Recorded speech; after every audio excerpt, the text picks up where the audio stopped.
Still sitting in a truck seat that's older than your favorite pair of work boots? Your back has been filing complaints for years. If your seat is worn out, sagging, or just plain uncomfortable, it's time for an upgrade. Head on over to seatspecialist.com. Check out their selection of quality replacement seats built to keep you comfortable mile after mile. And don't forget to use promo code TR10 4U to save 10% on your order. Seatspecialist.com, because a better ride starts with a better seat.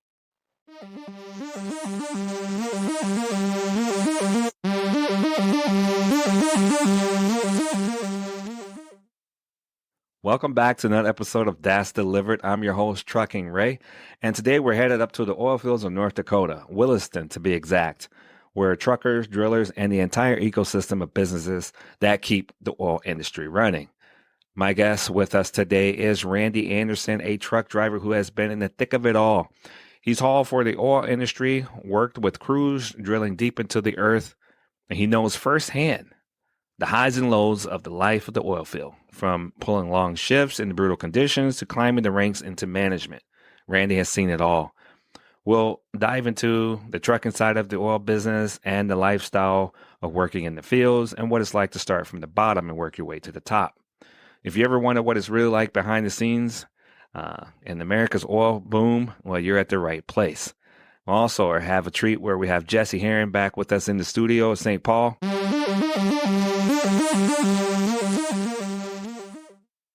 We got Randy Anderson and we got Jesse Herring here on the show in the studio in St. Paul. How you guys doing? I'm doing good. All right. So, yeah, we just want to get to know you a little better, Randy. Glad to have you on. I know you're a great truck driver out there on the road, but how did you get started trucking? What was it like? I know there's an experience that everybody goes through. Well, what was yours like? 1992, I was working for a landscaping outfit, and one of the guys that drove there ended up quitting. And after he had took the load of sod to the job, so we worked the day, and at the end of the day, the owner came up and said, "Hey, can you get that truck back to the shop? You're an old farm kid." And I said, "I can get it back to the shop," but I said, "I don't have a license." He says, that's a minor technicality. He goes, "We'll worry about that later." So I got the truck back to the shop and fueled it, parked it, and I come in the next morning and find out what location I was going to, and he said, "They're loading your truck out back." So that morning I was heading into Minneapolis, the second time in my life ever driving a truck with a load. The first time I ever drove a truck was unloaded on the way back the day before. So I did that for a few days, and we got rained out one day, and I went over to the license bureau and I went in and got the manual, and I sat in the parking lot and read the manual for the air brakes endorsement, the combination, and all that stuff. Went in and took the permit test and passed it. What? And then just kept driving until I had my acquired, or the amount of time you needed to have the permit in. And then there was a local outfit that leased trucks for people to get their CDLs. Yeah. And I did that, drove around for an hour with them before the test, and then took the test and passed. First time. That's amazing. A lot of people have to come back. Yeah. Well, I was really nervous because, to be perfectly honest with you, the same woman that gave me my driver's license test when I was 16 was the DOT officer giving my license test for the semi. So I was really nervous. What was that like? Was she tough on you the first time? Very tough. Really? Yep. She was very tough on the boys getting their license. Yep. Yeah, there's something there. Yep. Man, you got past all that. Look at that. Yep. You kept going. Yeah. Determination. Man, so then you got driving. What company did you pick to go work for? I left there and I went to Fratellone Excavating, a local company. Great company. I still wish I was still there, but never let anger get in your way of your job, because I got upset and left. Wow. And then I ended up going over to Holland. Okay. And that's where you met Jesse? Yeah, it's where I met Jesse. And it was tough too, with the construction and a young family being laid off in the winters and the kids in sports. And, right. my income was pretty much the main income for the family. And so it was kind of tough. I needed something to do in the wintertime and got in at USF Holland over there. Okay. What was that like? I loved it. Yeah. I loved Holland. So if you're a new driver and you're looking at what to do, so is that line haul? I started in the city. Okay. The company was growing like mad when I first got in there. And I think by my first year, I had 20 some guys under me on the dock. Wow. But yet there was still 20 above me before I could even get off the cleanup shift. Okay. So I got talking to the road drivers at night, and that's where I met Jesse.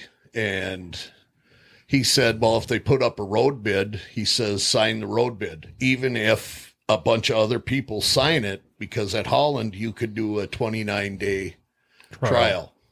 Okay. So some of the senior guys, I think, just did it to get off the dock for 29 times, because there was 6 of us that signed the sheet, the road bid. And it finally got down to me, and I stayed. Nice. I stayed out there. So they gave you a 29-day trial because it's a big change in lifestyle. It is. I mean, your sleep, when you're home, we were gone. If you're on your extra board, you could be gone Sunday to Sunday. Yeah. Or Sunday, or you're home every other day or every couple of days. You just never knew. Yeah. Right. Wow, that's actually nice. There was more than once I was down in Atlanta, Georgia on a Friday morning. Wow. Yeah. Trying to get back. Yeah. Whew. Man, so you got through all of that and got to meet Jesse. What was your first impression of Jesse? I mean, he's a great guy, man. What was that like? Intimidating when you first meet him. Yeah? Yeah. Yeah. But he'll, I think he sees certain things in certain people, and he'll take you in under your wing. I mean, we've been talking on the phone at night for years, so. That's cool. That is really cool. Yeah. And that's the part of trucking that a lot of people don't really understand, is that the camaraderie you get, and then once you're in it, you're like, wow, that's pretty cool. You got family here. Yep. So that's nice. Then what happened after that? Where were you headed for Holland? It's probably changing your career, you told me. Yep. Yeah. I got laid off 2008, 2009 when the economy tanked. Couldn't find a job anywhere. Friend of mine had gone up to North Dakota and interviewed at 6-7 places, and he said, I'm going to take this one job at this company called Sandgel. And he says, I really like the way the interview went. And so I called up there, basically interviewed over the phone, and got a start date, and finished up the application when I first got there, and figured I'd be up there for about 6 months. Okay. And it turned into a 12-year career. 12 years? 12 years, yeah. Wow, man. So what was your first experience like? Did you go to Williston right away, or Yes. was there another? Okay. Yep. Went to Williston, North Dakota. You had a week orientation, and after your week of orientation, you got a reset, and then they sent you out. They put you in the field with the crews.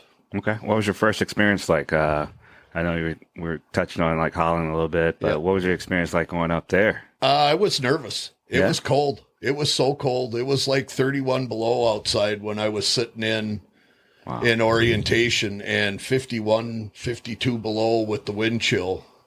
And I'm like, what did I just get myself into? Right. But I met a lot of great people up there. Even then. Yep. Yeah. Yeah. Huh. So can you share a story about a few of your days or the weeks of what it was like in the oil field, maybe eye-opening moment as a rookie or some mistakes that you made? Yep. Let's share a little bit of it. Yeah. When you first started there at this company, they didn't give you your color or your crew. So there was red, blue, and green crew.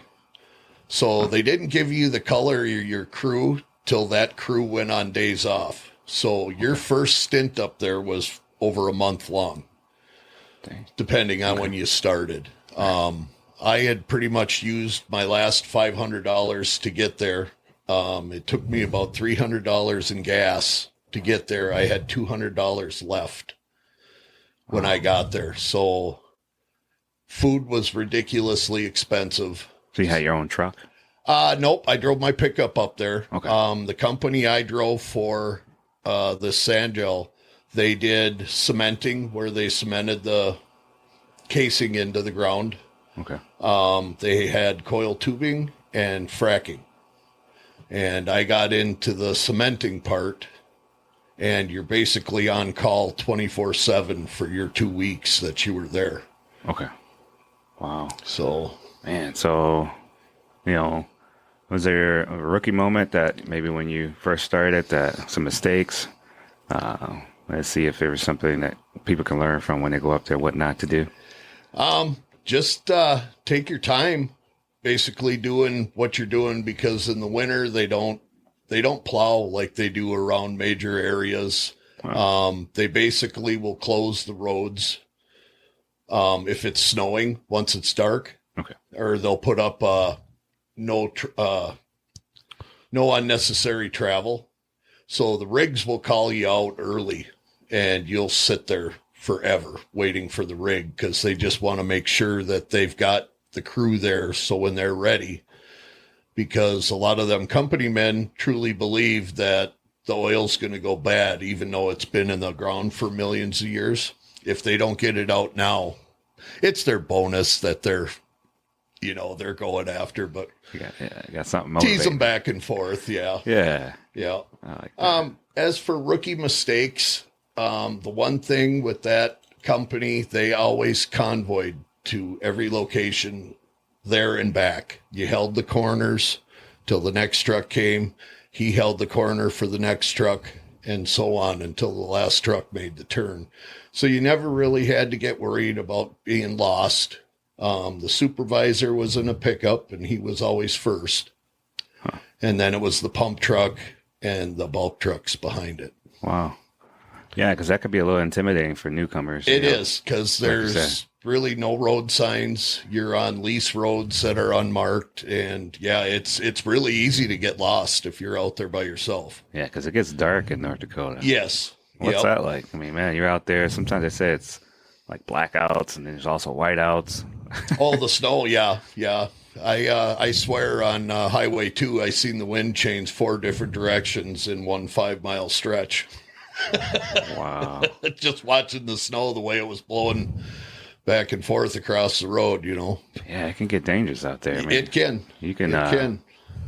The cold is just because it's always so windy there. I always used to joke, that North Dakota was so flat you could stand on a 12-pack and watch your dog run away for a week. But man, that wind gets cooking out there, and you could freeze to death fast. Oof.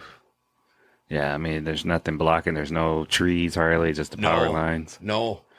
And No. then if you fall in the snow too, sometimes those drifts, you Right. can have a hard time getting out of there. Yep.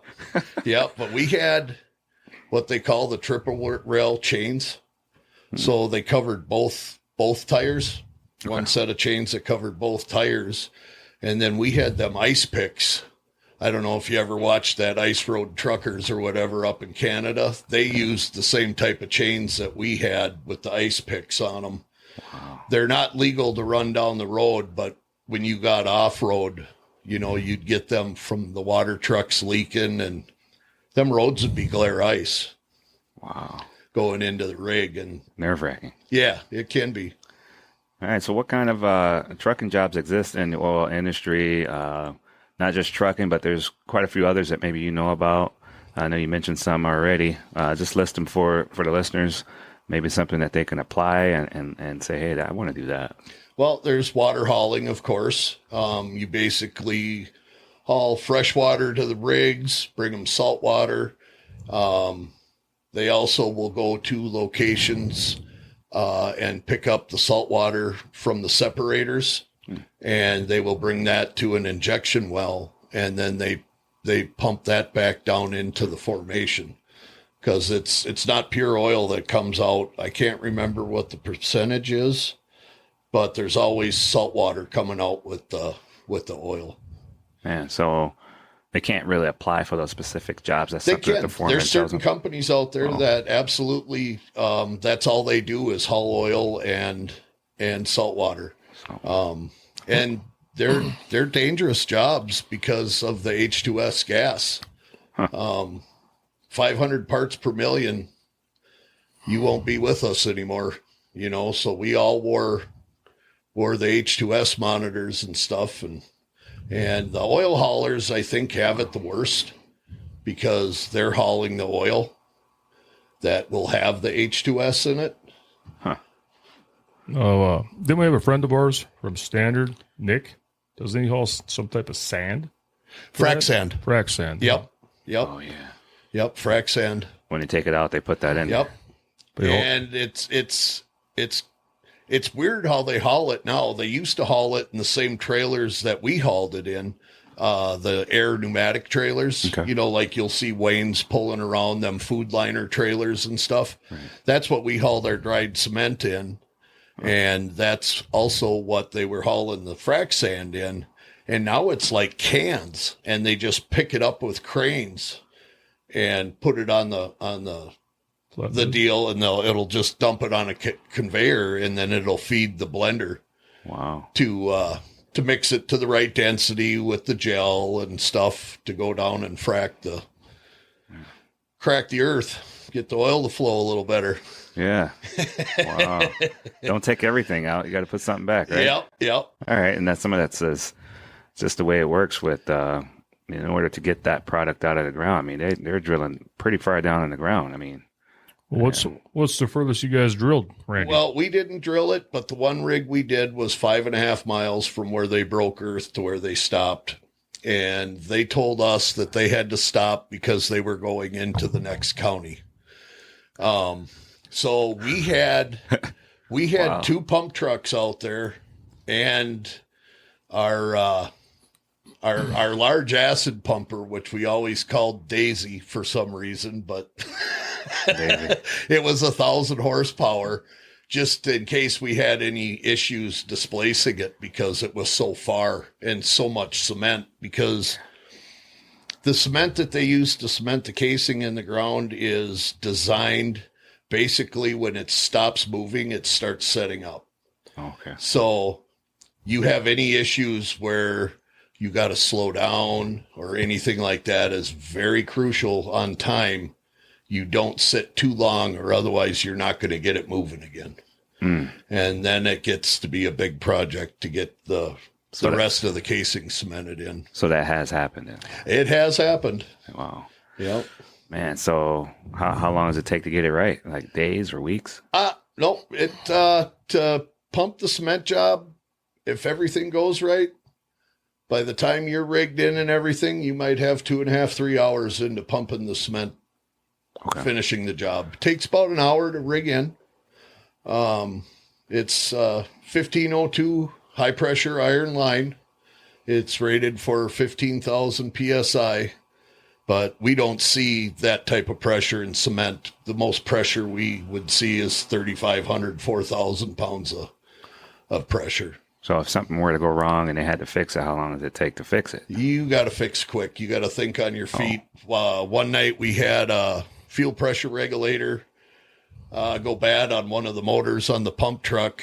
And I basically sat between the engines with a valve and would, as soon as the pressure would start building, I'd release pressure back into the fuel tank. So I sat between 2 screaming motors all night, keeping an eye on a pressure gauge to make sure we got the job done. Dang, so you did a lot of babysitting like that. Yeah. Man, that's critical to get that stuff going, man. I mean, you got some great stories there. I mean, people hopefully go up there and they have some fun while they're doing it too. What was it like for the trucking and the oil industry compared to over-the-road trucking in terms of like hours and stress and even the pay? The hours and the stress level are pretty much through the roof. Like I said, we were on call 24/7. I couldn't tell you how many times I got to my apartment and I was bending over to untie my boots and my phone would ring. and off we'd go again. And, After how many hours? Like, lots. Days. The longest I ever sat on location was 52 hours. They released us. We stopped at a cafe and had breakfast because we'd been on location for 52 hours. And we were walking out, and the supervisor's phone rang, and he goes, "You're not going to believe this." And I go, "They got unstuck and they called us back." He goes, "Yep."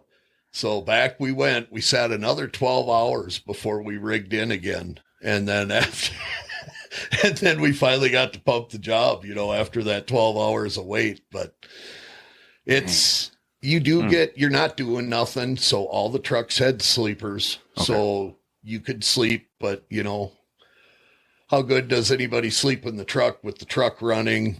You hear the rig constantly revving and pulling on the pipe because they're stuck. So there's just all kinds of unfamiliar noises. So you don't get as good a sleep as you should, but you got to like roller dogs and energy drinks to work out there. Nice. Or you did back then. I've been out of there for a few years now, but. Or translate that sound to money. Yes. So I'm making money because I can hear that motor going. Yep. Yeah. Wow. Yep. And just keep staying at it. I mean, what's the longest you've seen somebody stay at that job? You said 12 years. I was out there 12 years. There was a lot of guys out there that were longer than that. And I got buddies that are still out there. I came back. Well, it kind of died down. When it did die down with COVID and oil was going down, and then COVID hit. So what years were you there? I was there from 2009 to 2020. So I guess more 11 years. Wow. But April of 2020, I came home. Wow. Yeah, that's probably a relief off your shoulder, man. The stress level on that sounds intense. I'll never forget when I came home, the question my daughter asked me. She asked me right to my face. She goes, "Would you have come home if you hadn't been laid off?" And before I could even stop myself, I said no. Because I was addicted to the money. I was addicted to the fun. I was with them guys up there more than I was with my own family, Wow. So it's a different way of living for sure. Wow. Made a lot of good friendships from up there. So you got a big family or a small family? I got two boys and a daughter. Okay. So they're also helping you too, because they're keeping it going. Well, I'll tell you my nickname when I first went up there. They all started calling me Joe Dirt. Really? Yeah, from the movie Joe Dirt. Yeah. When he was in the oil field. I'm new. I don't know what to do. So yeah. One of my favorite scenes is he's posing for it and he's doing his little dance. Yeah. Yeah, I like Joe Dirt. That's a good one. Yeah. So man, so they helped you that lifestyle. What was it really like? Your typical day as a trucker in the oil fields. I mean, I've heard stories of guys, doing substance to keep them going. They do a line on the steering wheel. There was a lot of that up there. Not with our company. Okay. We were drug tested pretty regularly. Really? Yep. Wow. And but you heard stories from the old timers.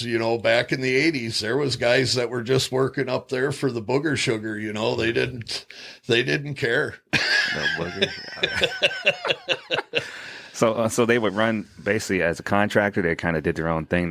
They can do that because who's watching those guys? Their own boss. Right. Well, so like Marathon Oil is a huge company. Okay. So Marathon Oil owns the lease.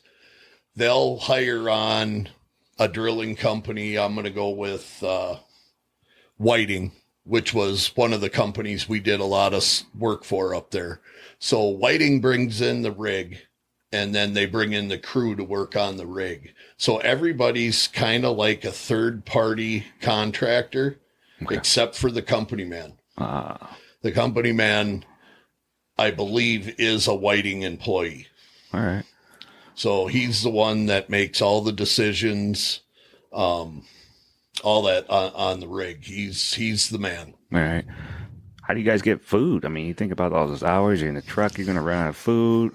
I mean, let alone the bathroom. You make the supervisor go to town with his company card and get everybody food. Hey. But we always told everybody to try and bring at least 2 days worth of food with you. Okay. Because you never know. If everything goes right, we did one job. We did an intermediate job, which was about 10,000 feet.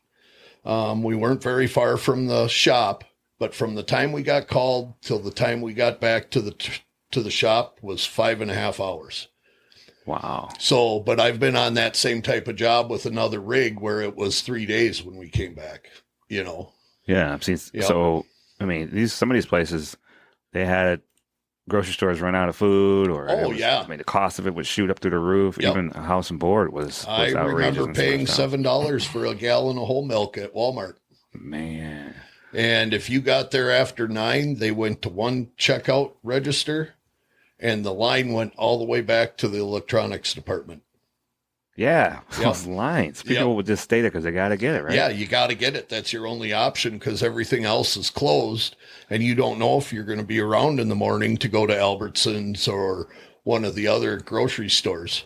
Man, so and then there's stories about like the lifestyle. There's it can come along with the town like a party town. It did. It really did, and I really felt bad for the locals. The way it exploded and the cost of everything went through the roof, because if you were a retired person there and you didn't have money or mineral rights or had sold off your ranch or whatever, you couldn't afford to stay there because the rent and the cost of living just went insane. Wow.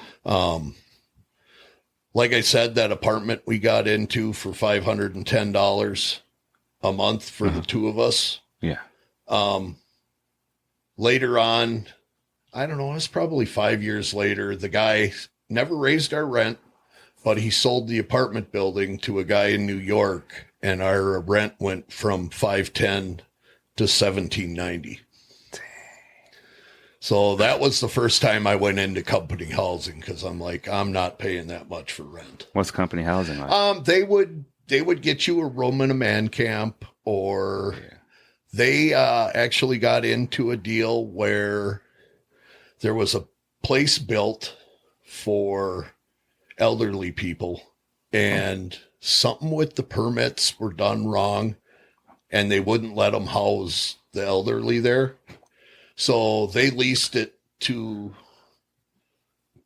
our company and a couple other companies. So we stayed there. So you basically had like an apartment, you know, but. So it wasn't good enough for the elderly. Right. But it was good enough for the oil guys. Well, it was something with the permits that they couldn't, but they had restaurants in that building and everything. So it was decent. Okay. Did you guys have to carry a piece with you? Some, protection? I did in my room when I was in that apartment. I bought two, they called them stagecoach guns. They were short double barrel shotguns, and I had one on each side of my bed in my apartment. Really? Yeah. I never needed it, but made you feel secure. It did. They weren't loaded or anything, but it was kind of funny when anybody would see them, and it's like, what the hell's with that? I said, that's my protection. Yeah, because they said they said the crime just went crazy. It did. Yeah, it did. Walmart started closing at night because people they were just walking out with cartfuls of stuff. Oh, stealing too. Yeah. Oh, yeah. Man. Yep.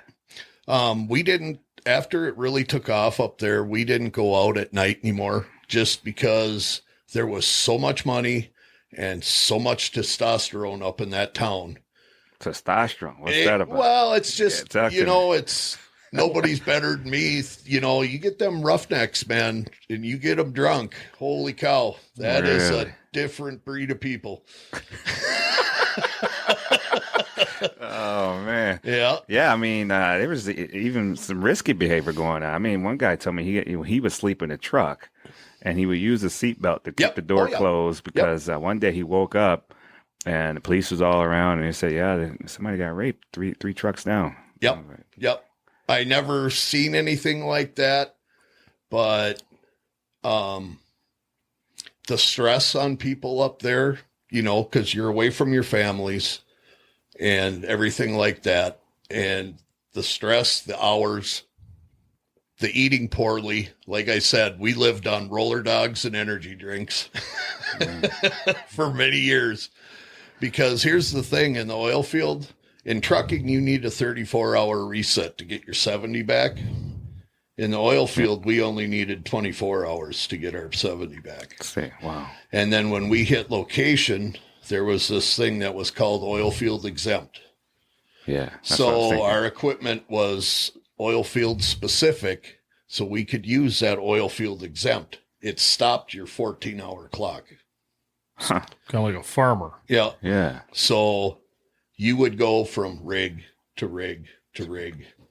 It was supposed to be to get you back to camp. Okay. But, we used it to our advantage to make money. Yeah. Yeah, that's why you're up there. Yeah. Yeah. Yeah, if you're away from your family, you might as well make as much as you can. So what was the biggest safety concern for truckers working on the oil rigs? I know there's a lot of stories and things, but what would you sum it up as for safety concerns if somebody were to go on a oil rig? My biggest fear out there was the H2S gas, I would say. What is that? It is a gas that comes out of the ground. It's an oil. Actually, I was told by somebody it's actually a parasite. I don't know how true that is, but it is a gas that comes out of the ground. And I can't remember. I think if you've ever been up there and you drive by a well and you get that rotten egg smell, yeah, that's H2S gas. Because I heard about, it would get in the water and they would turn on the faucet and you can put a match to it. I don't know how true that is because there's 3 different pieces of casing and cement between each water. So I don't know how they're getting the H2S into the water system unless it's being put in there by man. Wow, because I would go to my father-in-law's house and you turn the water on and it would have that Really? smell. Well, like the one farm I worked on when I was a kid, they had a lot of iron and you would turn the hot water on and you would get that rotten egg smell. Yeah. Yeah. Huh. Yeah. That wasn't H2S. That was just iron. But in Pennsylvania, they claimed, I seen a video of a guy turn on his faucet and take his lighter and light the water on fire. Yeah. Side story. You've been there for that Pennsylvania thing. Tell people about that. I mean, that experience and what they're going through over there from that spill. I mean, people probably forgot about it. What was that the name of that town over there? Over by Joel. Yeah. It wasn't Canton. No, but it's over there. But yeah, the federal government decided it was better to burn off these chemicals than to clean it up. And there's all those contaminants that are still in the ground there. He said they're still there digging, trying to get the contaminants out. So Pennsylvania oil spill. And then when was that? It was train derailment. It wasn't oil. So we'll do Pennsylvania train. Yep. Derail. Yeah.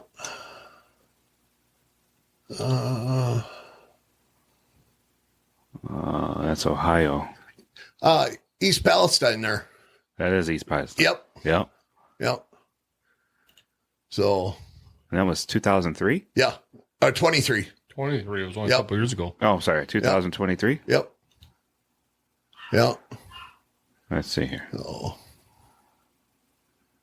Yeah, that's the pileup. Yep. Wow. So your experience in the oil field kind of knew what this was about here because it sent some alarms for you because you spent all that time up there. You kind of knew what they were dealing with. When this burns, instead of putting it out, they sent planes in, right? Yeah. Yeah, that was actually worse than anything we would have had to dealt with in the oil field. Really? Yeah. Unless, unfortunately, you were on a rig that had a blowout. Okay. Well, yeah, because each one of them cars, you got thousands of gallons in them cars. Refined. Yeah, and then that just leaks out. Yeah. This is not the crude oil. Nope. That was paint thinner and all kinds of stuff in there. And so they're never going to get this right. They got to No. just. I don't think they'll ever, personally, I don't think they'll ever get that cleaned up Wow. completely. Yeah. Man. So Yeah. just like that Chernobyl, I'm fascinated with that stuff. I've watched almost every documentary I can get my hands on. And even that that building that they've built over it, they're claiming is only going to last 100 years. Really? Yeah.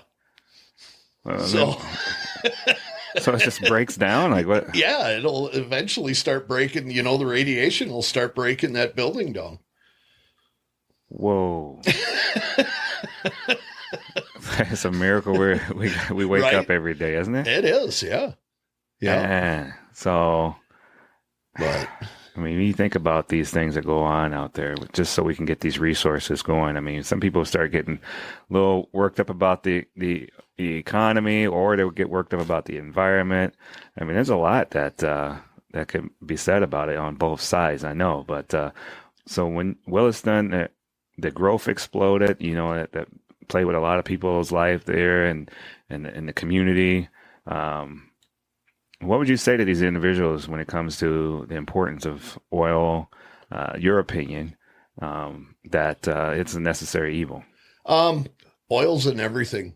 I always used to tell the new guys that it's the 3M of the earth. There's always something in your clothes, in your cell phone, in your hat, your car tires, in your car, in the motor, in the metal, the paint. There's a petroleum product in everything.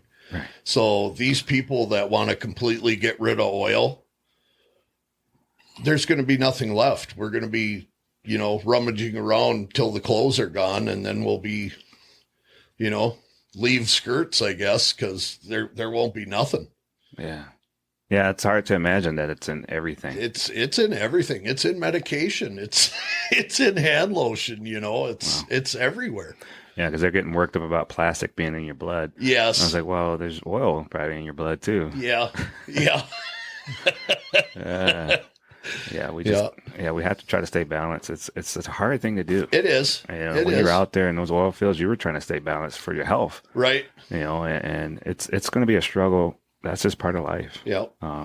Man, so what kind of business thrived along the oil industry that as a supporting, there's some stores, there's restaurants, there are places that are catering to specifically for truckers or rig workers. Yeah. What was that like? What kind of businesses were those? When I first got up there was 2 Cenex stations, Cenex North and Cenex South. That was the only 2 trucking areas. One had maybe room for 5-10 trucks, and the other one had room for 20, 30, maybe 40 trucks. Later on, when the boom really took off, then Love's came in. They got a Love's. I think it's Love's there on 13 Mile Corner there when you first coming into Williston. They call it 13 Mile Corner because it's 13 miles from there to town. So, but then there was a couple other truck stops that came in. Highway 85 that went to Watford was a 2-lane road. It's now a 4-lane road. It bypasses some of the smaller towns, so they don't have the truck traffic. And Williston did the same thing. They built truck bypasses so the trucks weren't coming through town. They were going around town instead of through it. Huh. But all right. Well, moving up from the bottom to management. I mean, what was that like? It was a lot of work. Okay. I started out driving a truck with a pneumatic trailer, just like everybody did. I remember asking one of my mentors, I said, how long before I can be a pump operator? And he said, oh, probably a year or 2. Mm-hmm. And I got a little disheartened, I'm like, oh, that's, thinking to myself, that's a little more than I wanted to be, but okay.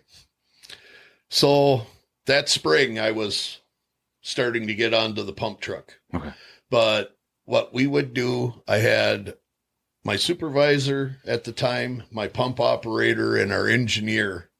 They all kind of took me under my wing under their wing, or I probably wouldn't made it. Because like I said, I had $200 left when I got there. I didn't get a check for 2 weeks, and it was only for my 1 week of orientation. And I sent most of that home to the wife for her and the kids so they could keep eating. And then once I got my first paycheck, probably a month later, my supervisor actually bought me a pair of boots because my boots were so bad. They hurt my feet that I could barely walk, by the end of the day.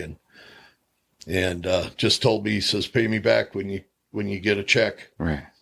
So that's what I did. But if it wasn't for them three, I probably wouldn't have made it. Yeah. Teamwork. Yeah. Wow. Yeah. That's one thing I'm really big on is, even especially with the Teamsters and all, I mean, teamwork, all this stuff gets done with the help of other people. No one can do it by themselves. Right. And, think about how the Teamsters has helped so many people elevate their income, so. Correct. Teamwork is huge, man. Yep. I mean, your management stepping in there, being there for you, taking you under their wing, that's great. And so how do you transition into management roles? Well, I went from the dry bulk operator to the pump truck operator. And with each step is more and more responsibility. And then I was I on the pump? I think I was on the pump for 2 winters. Okay. And we just kept getting bigger and bigger and bigger. And then I moved up to supervisor, and now your responsibility is even bigger. And that's where I started having some health issues. And my boss at the time, he was a bigwig at the company. I went into his office one day and said, I can't do this anymore. I'm going home. And he shut the door, and he goes, I can tell there's something wrong. He goes, because I've seen you changing over the last few months. He says, I want you to go home and see your doctor and find out what's going on before you quit. He said, you'll always have a job here. So I did. And I went home, and the doc did a bunch of tests and everything. And here they found out that my body quit producing testosterone. So once a month, I get a 400 milligram shot to this day. Was that from the oil fields? Nope. Okay. It was just my body quit producing it. And it was usually, it's usually caused from testicular cancer, right? Yeah, but it was tested for all that, and good to go. And no cancers. It was just, but it was amazing once you find out what that does for your body. I was just run down all the time. I was crabby. I was stressed. I was just never even, and even, I can tell when it gets close to doing my shot, I can feel myself start coming down. Right. So it's insulin, testosterone, those are all chemicals to keep you balanced. Again, we look at that balance part, man. Yep. Your body needs teamwork too. Yep. Yeah. Yep. Did you want to take a moment to take a sip? Sure. Yeah, because I know you're going at it. You're doing good, man. Yeah. Is it actually recording, Ray?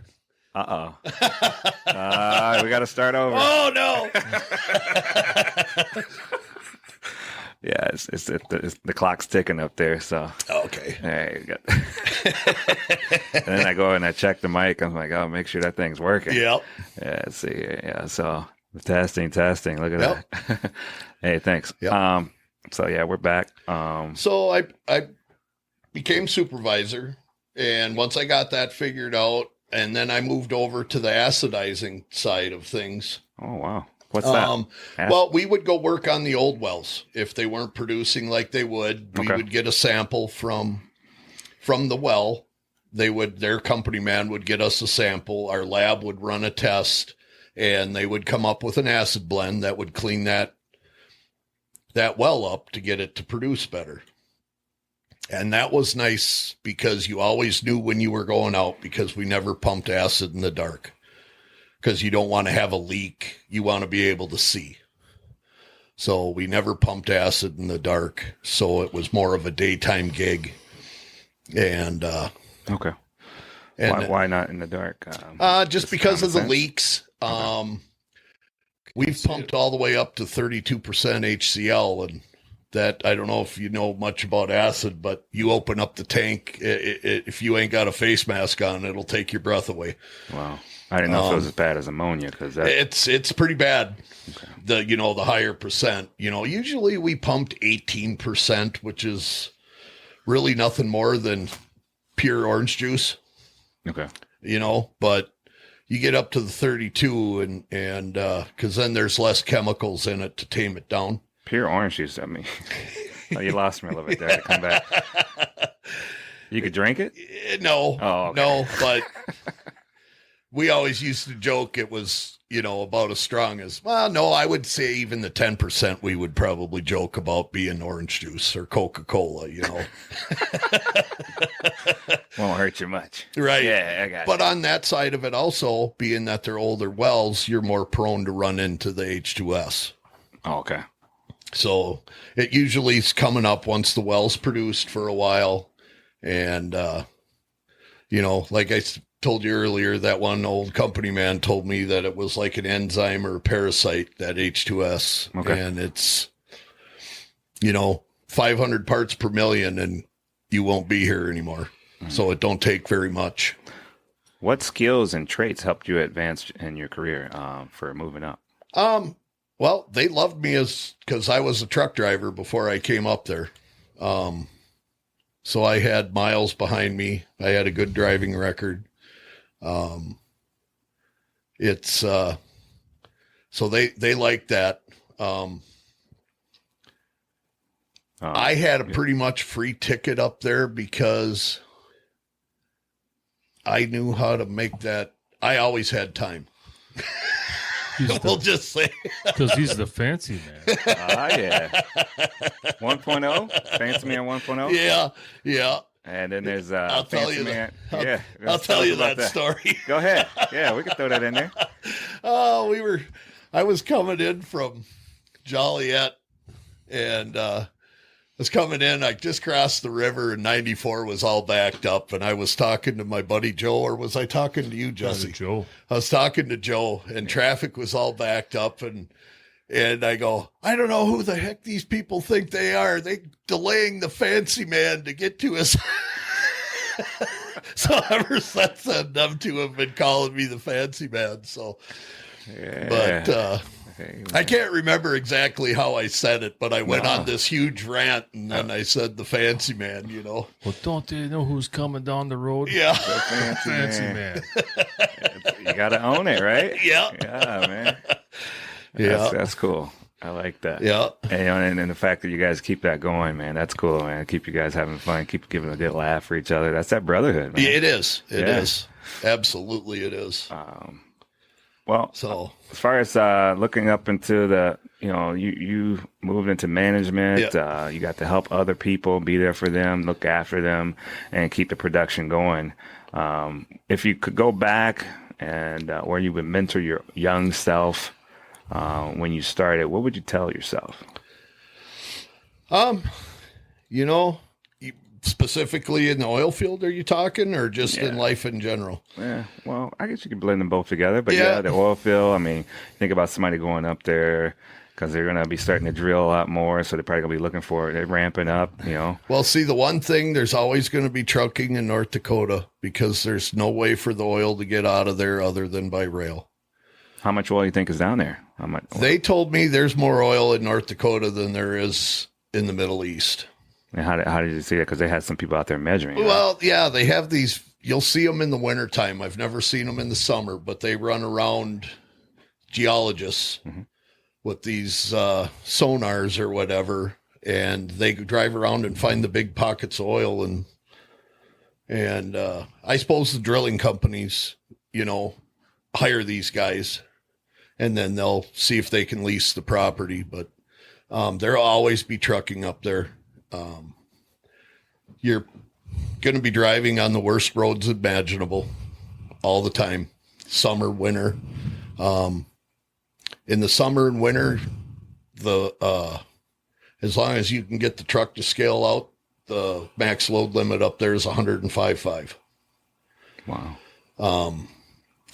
During frost laws and stuff like that, you got to be at the axle weight. It's just like everywhere else, 9 ton per axles. A lot of your township roads are 6 ton per axle. We've used as many. We started getting tanks that we would go set up out on location. And we've had as many as 8 bulk trucks going out there because we could only load them to 6 ton per axle. We had a bunch that were 4-axle trucks, 4-axle trailers. We had a bunch of 3-axle trailers, but most of the time, them, when it allowed it, were loaded to 105.5. Right. Wow. But the best thing is to get to know somebody. If you're moving up there, find a place that has company housing, because renting up there is still ridiculous. Still. It didn't come down. It's probably come down, but you get another big boom up there, it'll probably go right back up. And everything will just climb again. One summer, the Dairy Queen had a $3,000 sign-on bonus if you applied and took a job at the Dairy Queen, because everybody was going out to the oil field. Man, so they needed more people on staff. They needed more people. Dairy Queen was a hot spot, huh? Yeah. Yep. That's amazing. But the most important thing would be is find yourself a mentor. Find somebody that's willing to take you in under their wing and show you the ropes. But are you going to go there and make serious money? You can. Like absolutely, you can. Talk to me. What kind of money are we talking about? Well, them kids on the rig were making anywhere from $150 to $2,000 a year. Wow. They would go 200,000. Oh, okay. Yep. Yeah. They would go to the dealership and buy a pickup with cash and drive it across the street to the shop and have it deleted, lifted, and all that other fancy stuff put on it. And they didn't care about no warranties, anything like that. Yeah. They had money. They didn't care if it broke bad enough. They'd just go buy another one. 200,000, huh? 200,000 a year. Back then, that was really good money. Yeah. Yep. But then they ate it up pretty good with cost of living. Well, and everybody's the same. Well, this is going to go forever, and I did it. But you got to remember, Ray, he'd come home every couple 2 weeks. weeks. Every 2 weeks, he came home for a week, and go back up. So he didn't live, he rented up there, so he's paying that. Plus, he had to pay flight, train, gas, whatever, going back and forth. Wow. Once they built the new airport up there and flights came down, I started flying back and forth. Is that Minot? Yeah, to Williston. Williston has its own airport. Yep, they've got an international airport there now. What? So, yep. It's tiny. It's like four gates. Yeah. But, we flew out of Minot once. Me too. To go to Colorado for some training. Okay. And it was me and the engineer. And I go, where'd the guy go that took our tickets? He goes, he's probably out there throwing our luggage in the plane. I'm like, no way. We walk over to the window and there he was. He was the guy who sold the drinks. He took your baggage and he backed the plane out. What? Yes. One guy. Oh, man. I just remember trying to get the car in the parking spot because there was so much snow. It's just you were driving over a big hill or a big speed bump just to get into the parking spot. And it's like, this is never melting. Yeah. But it's, I tell you, it's hot as heck there in the summer and it's cold as heck in the winter. Right. North Dakota's got its own bipolar weather system other than what we have here. They don't get the snow we can get here. They have, but the cold, but you're given so much gear from these companies. Okay. I carry it in my truck for survival gear, my old field gear from up there. Okay. In case I ever break down. You got a Jesse Herring bag, huh? Yes, I do. There you go. He's the one who showed me how to pack that stuff. That's right. Yeah. Yeah, you got to look after stuff. Ain't nobody else going to do it for you, right? Yeah. Got my candle and I got my winter boots and my bibs and jacket. And Oh, some protein bars. You can lay it out on the ground, no problem, and break those brakes, right? Yeah. Boy, ain't that fun in the winter. Yeah, people say you don't have to do that. Whoa, bull. Yeah. I just had to do it the other day. Crawl under there and beat the brakes to get them to release. Yeah. Every time I mention that to a truck driver, they kind of roll their eyes like, what are you talking about? Well, yeah, I mean, there's some people out there that think you could just use the trailer brake and do some stuff with it and build up the pressure. What is it where we work now? They say just back up. Yeah. Yeah. And it's like, what's that going to do if I'm on ice? Or if you're up against the dock, what good? You can't back up. Yeah. Yeah, and they're disc brakes, and they're sealed. You can't even get to them. No. Yeah. Yeah. So you got to bang on them. Yeah. You got to bang on the outside. You got to beat some drums. You got to beat some, what do you call them? Bud spacing in there. Yeah. Yeah, I guess I haven't had any problems with the rotor brakes. Just the drum brakes on the trailer I've had some issues with, but. So, recommend a 4-pound hammer? Yes, everybody should have a 4-pound hammer, a screwdriver, and a vice grips at least, or a crescent wrench. What if it got a 2-pound hammer? It might not be big enough. Yeah, you have to swing harder, that's for sure. Longer handle. Yeah. Better odds of giving yourself a black eye with that 2-pound hammer. Ray, just call the shop. Yeah. Yeah, not like trucking. So the biggest, kind of concluded, there's lessons, there's challenges, and we can always give other truckers and young ones coming into the field advice. What is the biggest lesson you've learned from the time you've been in the oil fields, or even starting things out, with line haul? You're still doing that. Yep. I mean, what would you say to individuals that are in trucking? Just some word of advice. What would you say? Friendships. Always treat the new guy with respect, because a lot of us have forgot where we've started. We were all green hats one day in the oil field. We were all the new trucker at the company at one time. And it don't seem to be where, and I'm guilty of it too, where the more experienced guys aren't helping out the newer guys. It's unfortunate, but there's always somebody out there willing to help you. Okay. You just got to find them. Yeah. There's a lot of people at these companies. Not everybody's. Well, yeah, but you got certain companies where it's like, well, you got hazed when I got hired here, so why shouldn't you get hazed? Right. It's like, that's pretty bad philosophy. It is. Yeah. Absolutely. That's just not going to help yourself at all. No. What about some of the toughest moments, either on the road, working the rig, or even at home? What advice would you give to them to kind of keep going? There's probably some times where you're going to feel like, hey, what am I doing? What would you say to these individuals to kind of keep them going? Because we need them. We need them out there. Yeah. Out in the oil field, we got called out on 2 blowouts where people lost their lives. Because we got called out there. I think it was by Boots and Coots, or no, Wild Well Control. We got called out there by, they got the well shut down, but the BOP was burnt so badly from the fire that they needed to replace it. And we had to rig in from 600 feet away.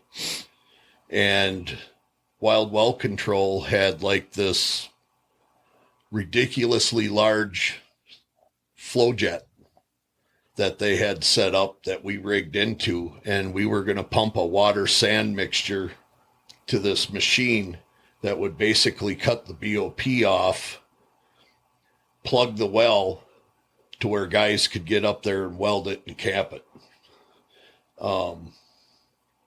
It's different being on a location where, people lost their lives. Another one, that was a big rig. The other one was a workover rig, and the one guy up in the basket never even made it out of the basket. It blew up so fast. What's the basket? It's up on the top when they're pulling pipe. You'll see, if you watch any videos of a rig, he'll be up. They call it well, some call it the crow's nest. I've always just kind of called it the basket because it looks like a basket up there. And then it's got a bunch of fingers in it. So when they're pulling drill pipe, it'll come up. He takes it out of the, I forget what it's even called, but he'll unhook the deal and he'll take the pipe and pull it back and slide it in these fingers. So they stack them on the rig. Uh-huh. They don't set them back down on the ground, but, yeah, you got to watch the videos. Yeah. All Yeah. right. Or you got to actually be out there doing it. You'll see. Yep. But that's it's kind of a hot spot if something were to happen, huh? Yes. Yeah. Yeah. It's different when you know something went horribly wrong there. Because those flames will shoot way up in the air. Yes. And they'll burn for days. Really? You can't cap them. Yeah. Till they get capped. And my mind is like, why can't you just... if they could get the BOP to shut, like this one, they were fortunate enough to get it to shut. But by the time we got rigged in and everything, the well had lost its pressure. So we didn't have to do anything there. So the pressure's so high if you try to put a cap on that. Yeah. And then a lot, it's a lot too where, and I don't know for sure if the mud weight got off, because I think I was talking to you earlier about how they got it all figured out, how heavy the fluid's got to be in the well to keep the gas in formation so the gas don't get into the drilling mud or stuff. When you see, if you watch videos of a drilling rig and you'll see a flare stack off to the side, that's basically separating the gas out of the drill mud, sending it over to that flare stack, and then burning it off. Wow. So the YouTube videos and stuff, watch those. They're cool. Yeah, yep. When I started getting into trucking, I started watching YouTube to help me out. You know? Sure. Because I was thinking about pulling doubles. I wanted to see what that was like. So if you're going to get into oil fields, you recommend watch some videos. Yeah, there's a lot of videos out there that are good and informational. Nice. That'll even explain to you like what I did with the cementing of the casing, with the coil tubing. Yeah. Do your research. The fracking. The fracking locations are cool when you get out there and you got 10 of those 3,000 horsepower pumps running wide open, man. It's pretty cool. Just hearing all that horsepower bellowing, Yeah. So that's amazing. So if a trucker considered North Dakota and oil fields to work today, what should they know before making the move? Like I said, housing is a big thing. Yeah, make sure a lot of places out there have company housing. Try and find something with company housing or some type of assistance with housing. And make sure you have a job before you go. What happens there? Come on. You can get up there and back when the boom was really going and there was no jobs around here. Okay. I was supervising and I come out of Walmart one day and I had 3 guys standing by my pickup begging me for a job because they had used every penny they had to get there because the national news said that they could go up there and start work that day. Well, that's not the case. It's just like everywhere else. You got a background check, all that stuff. Well, and don't they say if you're single, there's a pretty girl behind every tree? Yeah. Yep. Wait a minute. What's that? There's no trees. Yeah.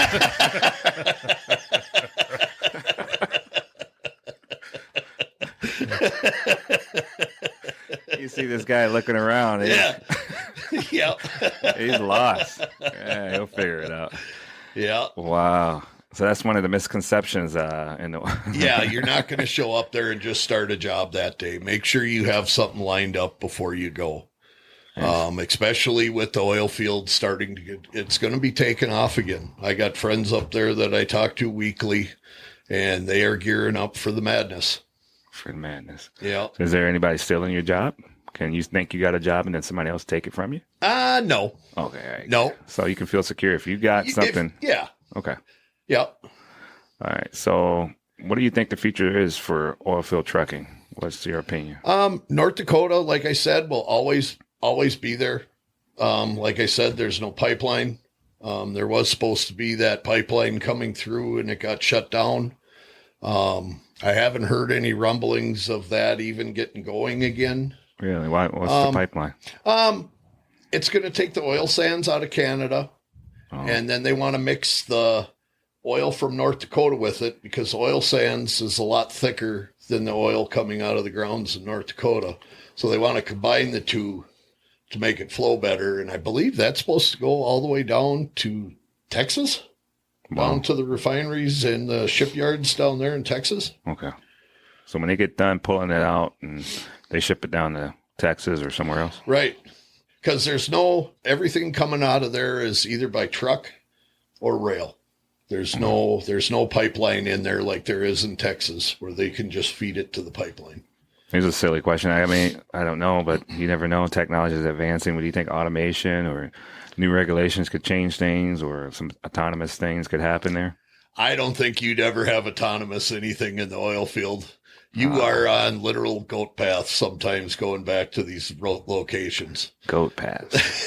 It's like there's no rail. No. Because there's cliffs there. Oh, yeah. Yeah. Yep. There's a place. It's not all flat. Their mountains are inverted or something. Yeah. It's different. It is. We went to this one place, and if you've ever been to North Dakota, anybody listening to this is going to know what I'm talking about. Mm-hmm. It's called the Bear's Den.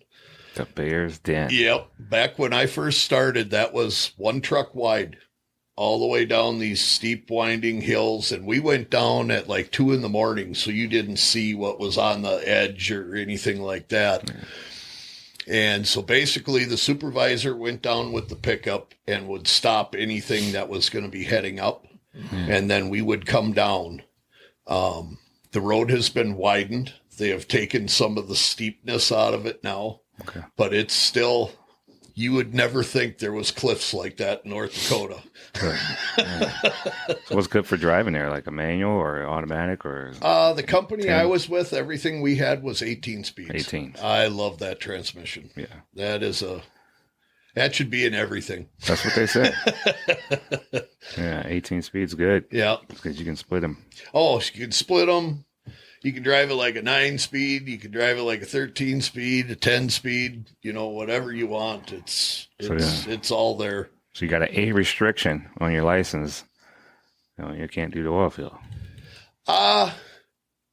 They're just like everybody else. They're getting into the automatics. Oh, they are. Yep, they are.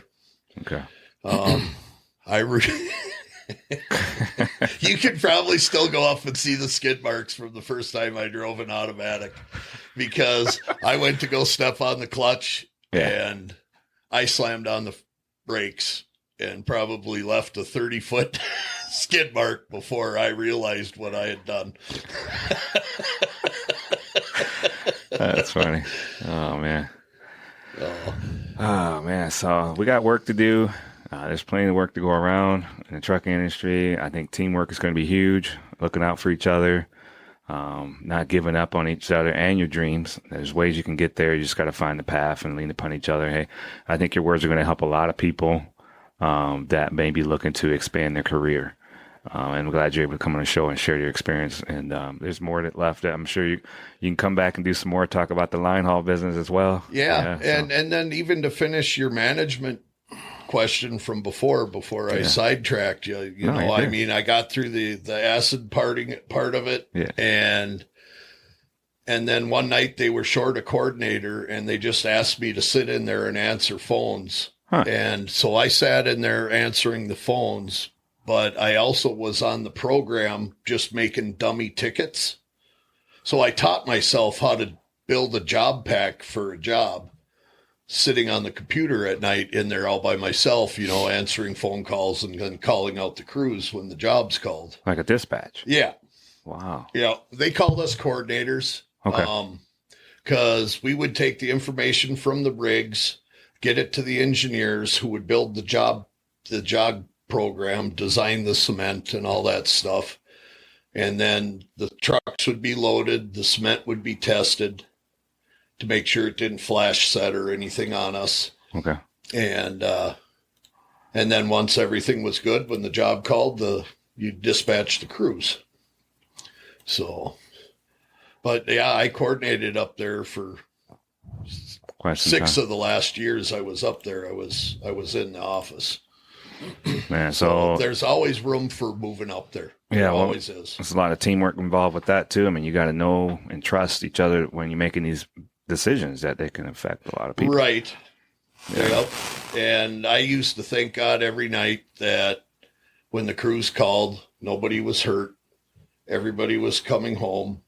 And I never had to be part of that unholy phone call that nobody ever wants to make to somebody's family saying that their loved one ain't coming home. Wow. I thank God every day for that. Yeah. So yeah, that's good, man. Because it is dangerous. Yeah. No, we had a lot of fun, a lot of stuff like that, but it is very dangerous up there. Wow. Well, I appreciate your contribution, and I think a lot of people can learn from your determination and to do the right thing. It can be in so many facets of your career. It's not just let's just try to get this done. I mean, there's other things you have to do that people don't see, the bits and pieces that put it all together. I mean, you were part of that puzzle. Great job. Yeah, thank you. Yeah, I mean, even with this podcast, I couldn't do it by myself. So I appreciate you coming on the show. And too, Jesse, thank you for bringing him on. He's got a lot to contribute. I love his stories. Yeah, man, you guys are teamwork out there doing it. Yeah, well, like I said, the bad part was when I left the oil field. One of his good friends talked him into coming back to Holland. How'd you do that? I did talk to him. Yeah. That was another guy. No, another friend of mine talked me into coming back up, and I tried going, and I just didn't have it in me anymore. Okay. So Okay. it takes a lot out of you. So he talked to me coming back to Holland to work with us guys. That's a story in itself. Yeah. Yeah, the Holland story, man. Yeah. That's that'd be a good one. Yeah. We should do that one day. We can. Yeah. All right. Absolutely. Well, I just put this all together, edit it, and take out my my errors. I gotta get me an engineer, sound engineer, right? One day. You gotta get a fan or air conditioning in this room. Yeah, it's a cooker, isn't it? It is warm. Yeah, the hot box. Yeah. So All the lights. It's not just my nerves. No, it's not. I'm in here. When I do a show too, I come out and I'm like, wow. I tell my wife, like, whoo. Yeah. So yeah, then the way it keeps the story shorter and right. So yeah, man, I really appreciate you coming on, sharing your story, and a lot of people out there are going to realize just how much trucking is tied up into the oil field and the industry, and then you can give us a real look into that world when people listen to this. So the folks that want to keep up and want to learn more about trucking, the oil industry, where can they find some more information? Where would you go to continue the research? What would be your first place to go? Websites, Google oil field, North Dakota oil field jobs or Texas oil field jobs. I know North Dakota makes a lot more money than Texas, but Texas, you don't have the winners. Right. But yeah, anything, I would start with North Dakota oil field jobs just on a search, and they will pop up all over. Nice. What would you say, Jesse? Well, I'm just going to say people need to remember the general public when these guys are out driving around. You get angry because they're in your way or they're moving too slow, but, they can't stop on the dime. And if a truck, if you bought it, a truck brought it. Yes. They're bringing oil, they're bringing fuel, they're bringing groceries, they're bringing hardware, they're bringing lumber. I mean, if it wasn't for the trucks, this country would shut down. Yes. Yeah. Absolutely. So as far as being general public, you just got to remember these guys are out there doing a thankless job every day. Yep. Yeah. We don't get enough thanks for it. Yeah. There's a lot to be said about that. I mean, you can produce something. You have a wonderful product and a great resource for a lot of people. And there's no cut to that producer, like a farmer or an oil rig, but you can't get it to people and get it to where it needs to go without a truck driver. Exactly. It's just the way it's set up. Yep. I know they're going to try to change that and try to do things to get it automated, but I still think the human factor is going to be a huge thing. So teamwork is going to be critical.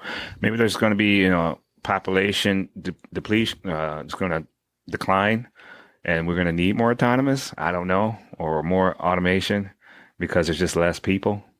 So hey, let's work with that too, because you moved up into the management, and you got to see how you make those job tickets and everything. So there's ways that we can move up and take a leadership role and still be still a trucker at heart. Absolutely. Because you understand the industry, the ins and outs. So I think working together is going to be the key factor. It's going to be that's going to be the game changer. Well, the nice part about what Randy did, Randy was a driver.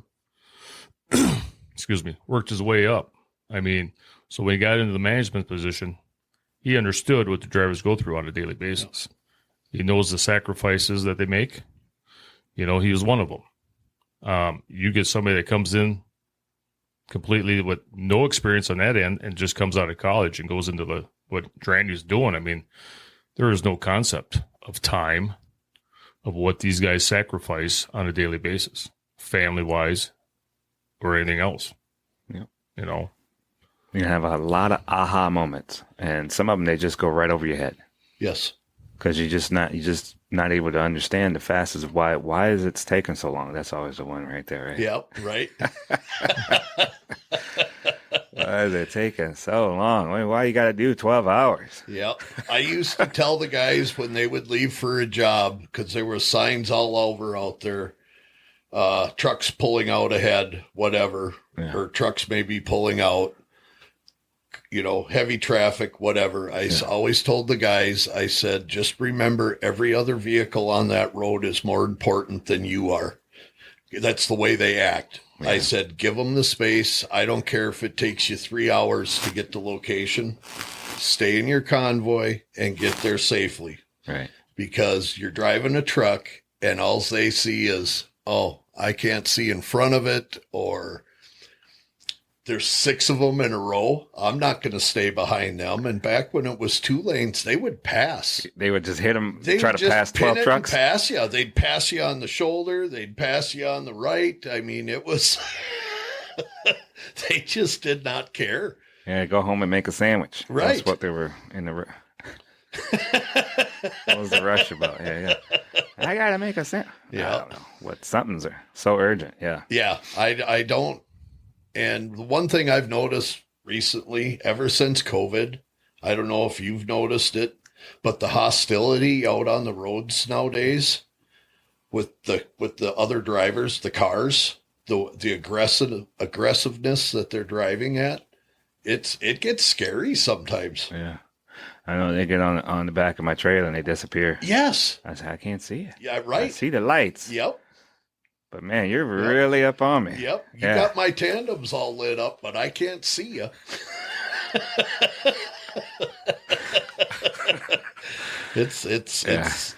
It's different out there ever since COVID. I will say that. Yeah, anxiety is a real thing.